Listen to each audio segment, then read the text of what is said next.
The next bill we are going to hear is 5277 by Representative Edith Agello. Representative Agello, welcome and please proceed.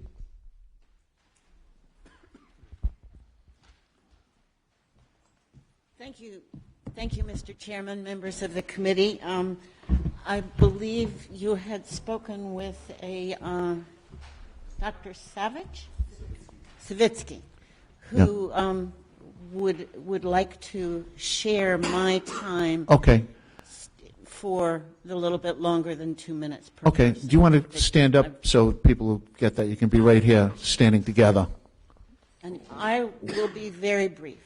This legislation would ban so-called conversion therapy in Rhode Island for minors. So licensed professionals, psychologists, social workers do not believe, and the beginning of the bill actually goes through a significant number of national professional organizations that do counseling, and all of these national organizations, more than I could ever think of, do not find that conversion therapy is helpful for individuals in dealing with their sexual identity and expression, and in fact is hurtful and damaging to them. So this legislation would ban that treatment as applied to minors. You have a significant number of people here who are waiting to testify in support of the legislation, and Dr. Savitzky can fill you in, I think, much better than I can. So I will happy to answer questions, but why don't we wait till Dr. Savitzky's done with his presentation. Doctor, and then we'll have to take questions for Representative Agello and yourself. Welcome and please proceed. Thank you. And thank you, Representative McNamara and the rest of the committee. So I'm Dr. David Savitzky. I'm a child and adolescent psychiatrist. I've been practicing for about 30 years, and I've been here in Rhode Island for most of that time working at Gateway Healthcare, a lifespan partner. I'm the associate medical director at Gateway Health. I'm the chief child psychiatrist. I'm a former president of the association, the Rhode Island Association of Child and Adolescent Psychiatrists. I'm very familiar with the scope of practice and the standards. I have treated scores of children and youth of the LGBTQIA. We're going to include the whole alphabet soup. Many of them, while they're in the process of figuring out what it was they were feeling and how to define themselves, how to share the feelings that they had with their families, how to deal with the cruelty and bullying that from their peers, and how to care for themselves in a healthy and responsible way.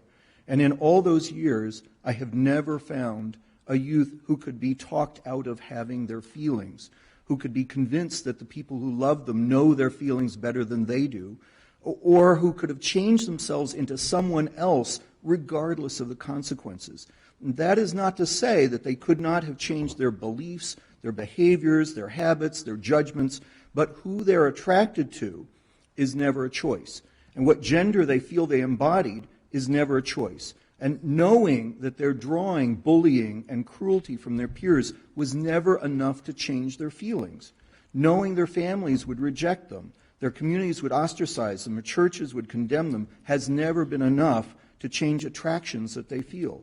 They can hide the feelings, they can deny them, they can even act in opposition to them, but they can't make themselves love somebody that they don't love. And they can't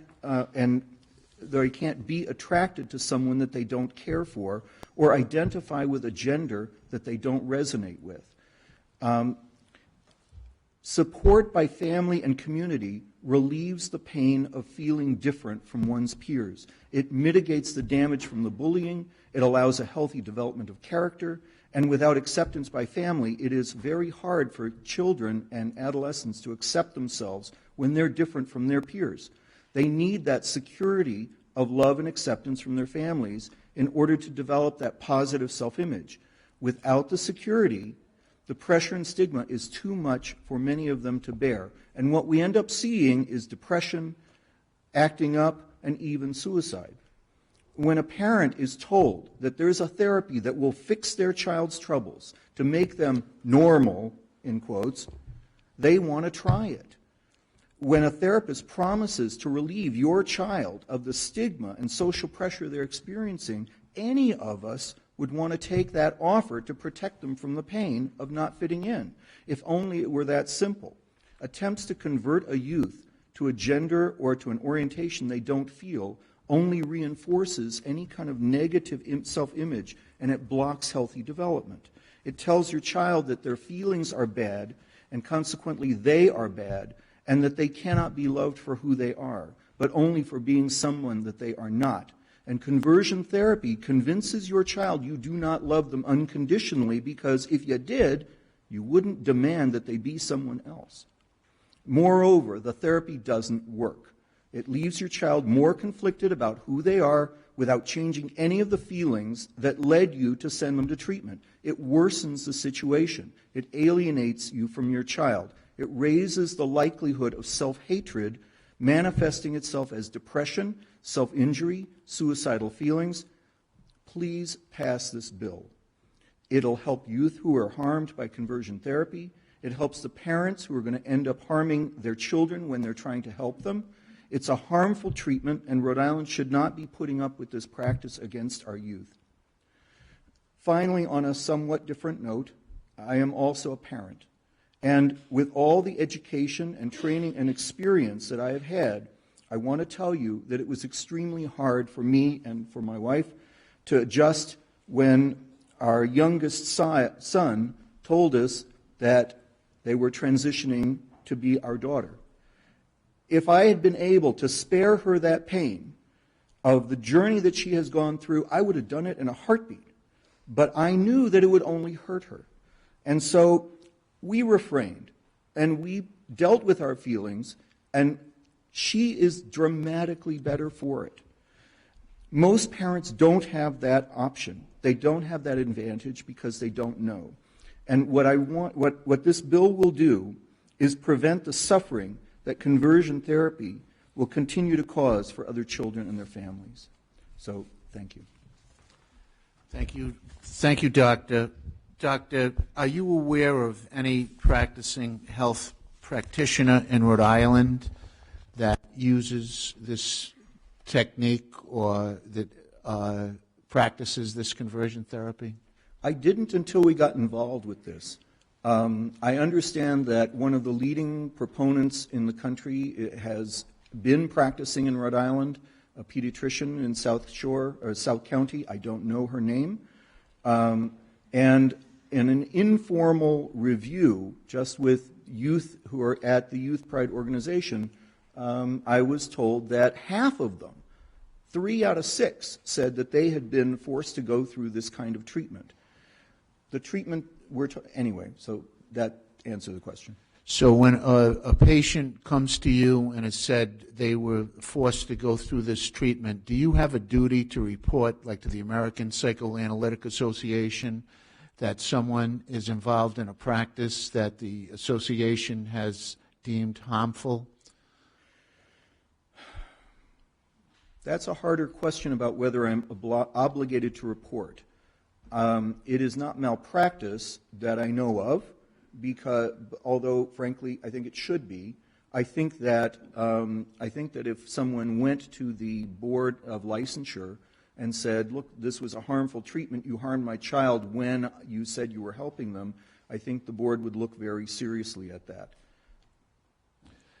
In your experience as a mental health practitioner, have you ever heard of anyone being sanctioned by the Rhode Island Department of Health due to this practice? No.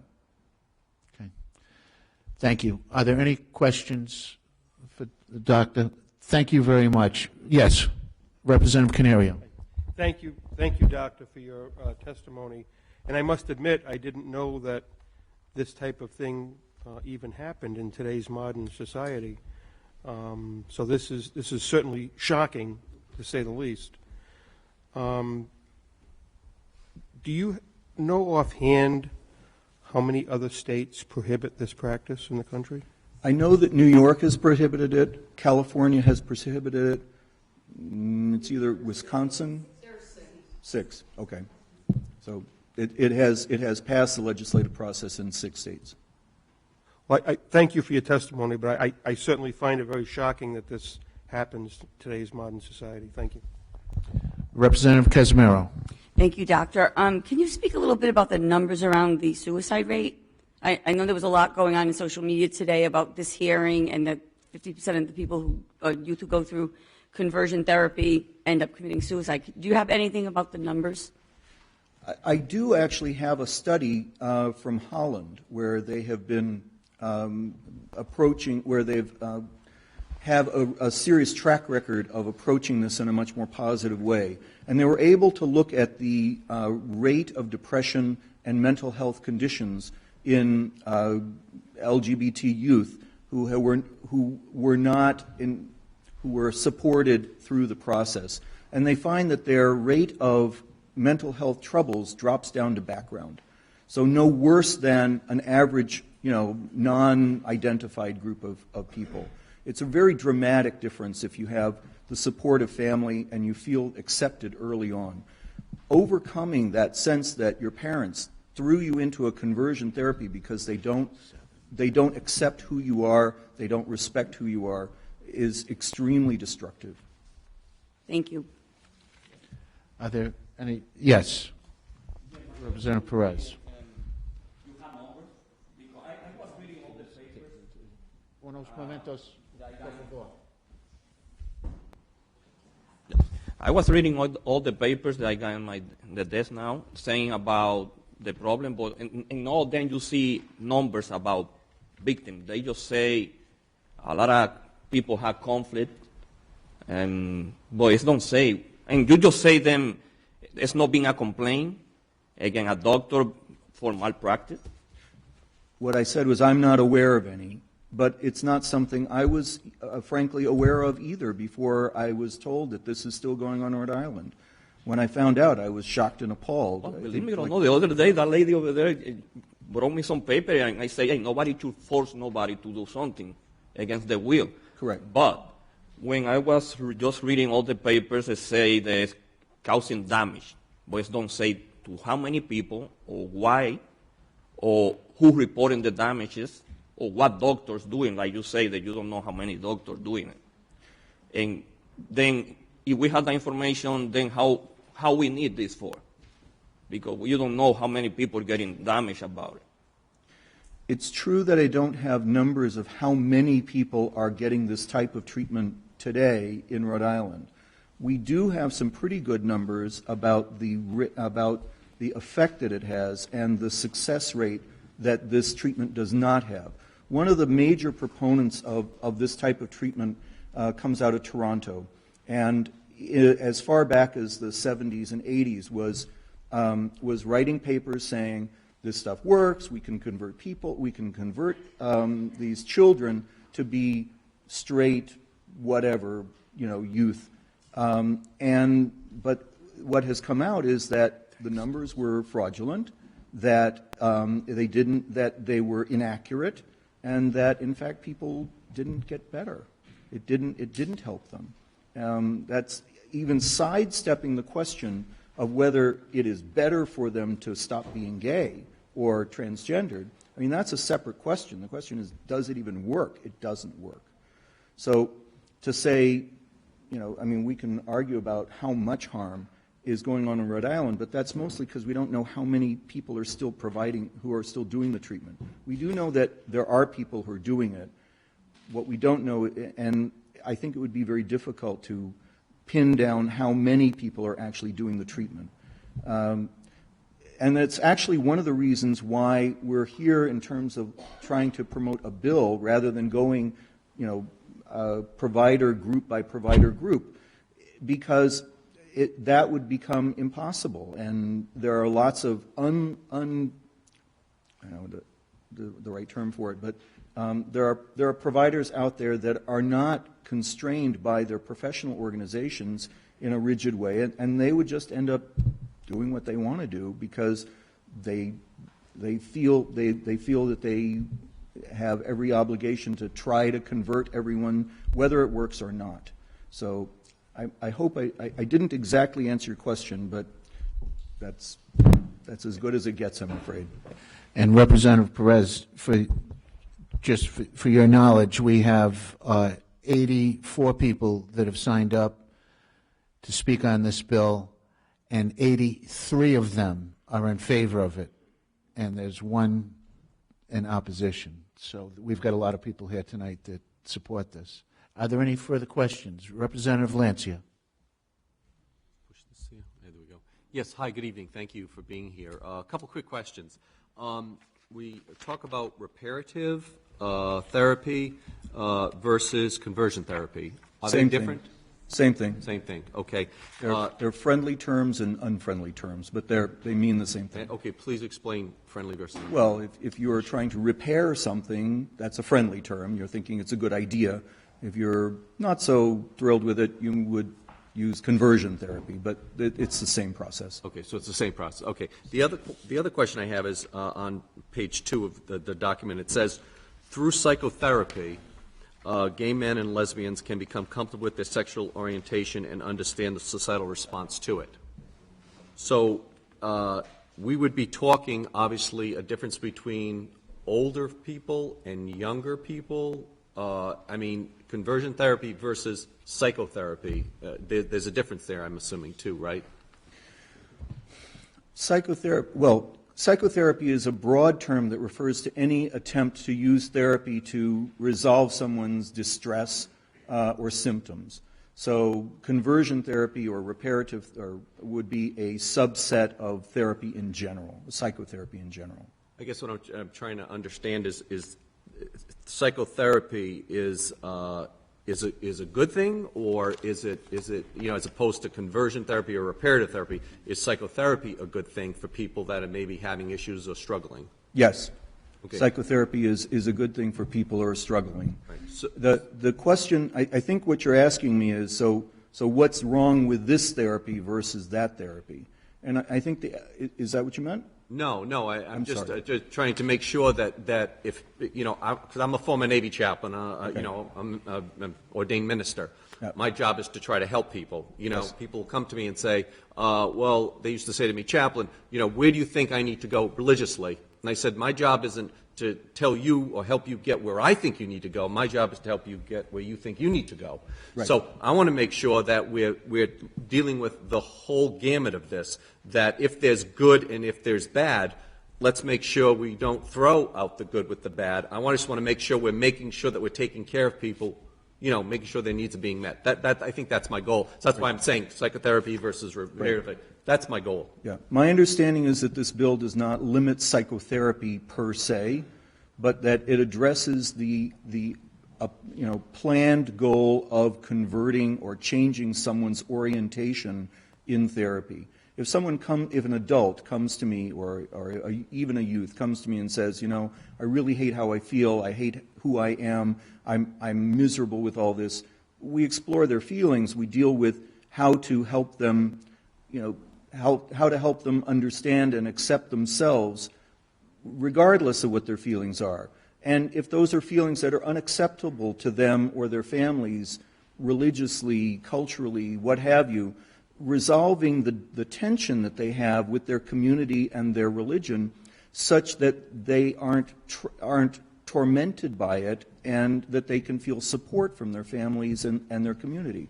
As opposed to telling them, no, the way you are is bad or wrong. When you switch over, you'll be successful and everybody will love you. And that's what we're trying to get rid of. Yeah, and that's kind of the crux of what I was asking. So thank you. Any further questions for Dr. Janowski, right? Savitzky. Close. Savitzky. Thank you very much, Doctor.